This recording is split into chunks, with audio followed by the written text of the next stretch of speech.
An effective safety program is developed from a wide range of integrated systems, such as safety rules, training, hazard control, safety enforcement, inspections, supervisor leadership, and many others.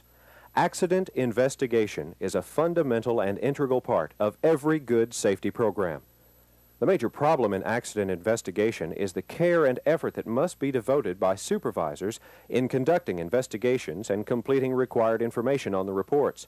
This program is designed to help you understand more about accident investigation, so you'll be able to conduct meaningful and important investigations. Let's begin by outlining why accidents are investigated. First, the cause of the accident must be determined. You're looking for defects in the system, such as machines, equipment, rules, procedures, or people. Accident investigation gathers as much information about human, situational, and environmental factors that may have contributed to an accident. Second, accident investigation tries to uncover indirect accident causes. Let's say an employee slips on food lying on the floor. The direct cause would be the floor and food. The indirect cause could be poor housekeeping procedures, lack of enforcing safety rules, poor maintenance schedules, improper footwear, or unsafe acts of employees. Third, accident investigation is not trying to pin the blame on any one thing or any one person. Accident investigation is designed to determine accident causes, so similar accidents in the future can be prevented. Fourth, facts must be documented. The investigation you conduct is a legal document. It's a permanent record of the accident and can be used in instances of compensation and litigation if that becomes necessary. Quite often, the accident investigation conducted by supervisors is used months or even years later. A properly investigated and reported investigation may be the only document the company has to reconstruct the accident if necessary. The supervisor's accident investigation is the most important investigation that will be conducted in 99% of all accidents.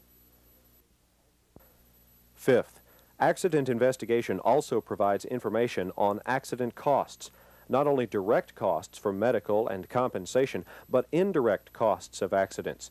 These costs can be quite substantial, such as costs for wages paid for time lost by employees who were not injured, property or material damage, overtime necessitated by the accident, supervisor's time for accident investigation, training others to replace the injured employee, uninsured medical costs, insurance and administrative costs, and many other incidental costs. When you figure the direct and indirect costs of accidents, it can be significant, even for small or minor injuries.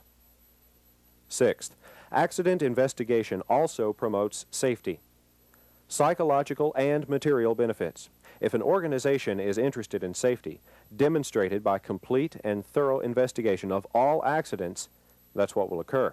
Accident investigation is fact-finding, not fault-finding, but it has many tangible benefits as well.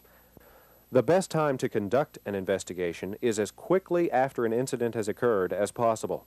Naturally, proper medical treatment for any injured person is the first concern, but prompt investigation is critical. Witnesses remember more immediately after an accident than hours or days later. Get the facts down on paper as quickly as possible. Initial accident investigation is the supervisor's responsibility, just as they are responsible for their department, their personnel, and operations. Often, supervisors may rely upon other technical experts, such as maintenance persons, medical, insurance safety professionals, fire officials, and others, to assist or provide technical expertise. But accident investigation is the supervisor's responsibility. Top management can also assist in adding expertise and can provide insightful information relating to work processes, hazard control, operating procedures, and other management-related functions.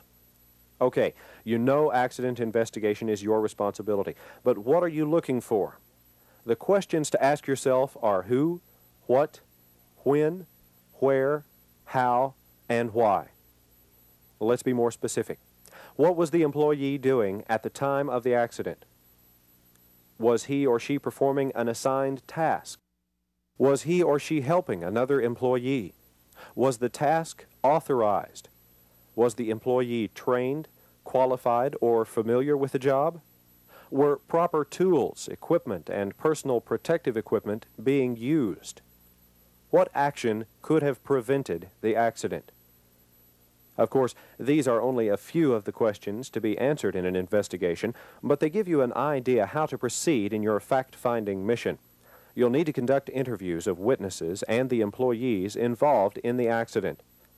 The first step in conducting interviews is to assure all persons that you're not there to find fault or blame anyone. Your job is to determine the facts. Ask witnesses to provide their version of what they saw. Try not to interrupt while they're talking. After they've finished, you can ask questions to clarify certain points or fill in any gaps. It's always a good idea to relate back to the individual your understanding of what they told you. This may be a good opportunity to ask for their opinions or recommendations on how to prevent future similar accidents.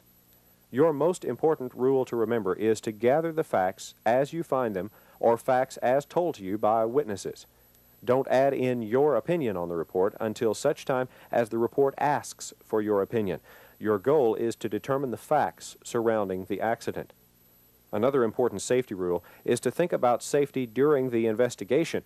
Some accident scenes may still be hazardous, so be sure the areas and conditions at the accident scene are safe before your investigation or interviews are conducted. Take pictures. Photographs are excellent tools to use in a complete accident investigation.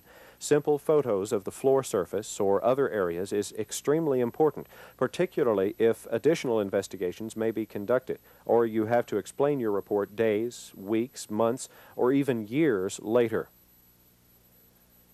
An accident cause is anything and everything that has contributed to the occurrence of an accident.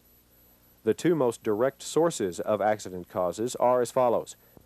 The employee is the person who has the accident. They usually cause their own accident by what they do or fail to do. Recent studies of accident causes showed that as high as 90% of the accidents surveyed, the employee contributed to his or her own accident by something they did or failed to do. There are various degrees of involvement or responsibility. The environment is the physical surrounding of the employee. That includes equipment used, products around them, atmospheric conditions, and the building structure. The accident causes of environment of those same recent studies contributed up to 75%, and once again, there were various degrees of involvement. The majority of accidents involve both the employee and his environment as causes. Both have contributed to the accidental occurrence. The employee has brought about his or her accident by something he or she did or failed to do, and at the same time, some environmental condition existed which caused, contributed to, or made possible the accident. This two-sidedness of accidents is still not appreciated by most people today. The manager may be inclined to emphasize the employee side of the accident coin and be quick to see what the employee did wrong, while the employee is inclined to emphasize the environment side of the coin and is quick to point out the environmental condition responsible for an accident. Such one-sidedness often means that real accident causes go unrecognized and uncorrected. The four major kinds of accident causes are as follows: unsafe acts, source cause of unsafe act, unsafe conditions, and source cause of unsafe conditions. An unsafe act is any deviation from a generally recognized safe way of doing a job that may cause or contribute to an accident, or has caused or contributed to any accident. Unsafe actions are the actions of the employee that immediately precede and bring about the accident. They can usually be identified by raising the question, what did the employee do or fail to do that contributed directly to the accident? There are 8 basic types of direct causes of unsafe acts: operating or working at unsafe speed, using defective utensils or equipment, using utensils or equipment unsafely, removing safety devices, taking an unsafe position or posture, failure to wear safety equipment, violation of safety procedures, or horseplay, distracting, startling, or teasing. Accident investigation is extremely important and contributes significantly to the overall safety program. Complete, thorough investigations help prevent future accidents. Accident report formats are basically the same for all organizations, but be sure to follow your restaurant's policies, procedures, and recommendations. Your signature on the report reflects the best job you can do and is an indication of your efforts, judgment, and, of course, your contribution to the overall safety of all employees. Take the time and effort to make your accident investigation as good as possible. Thank you.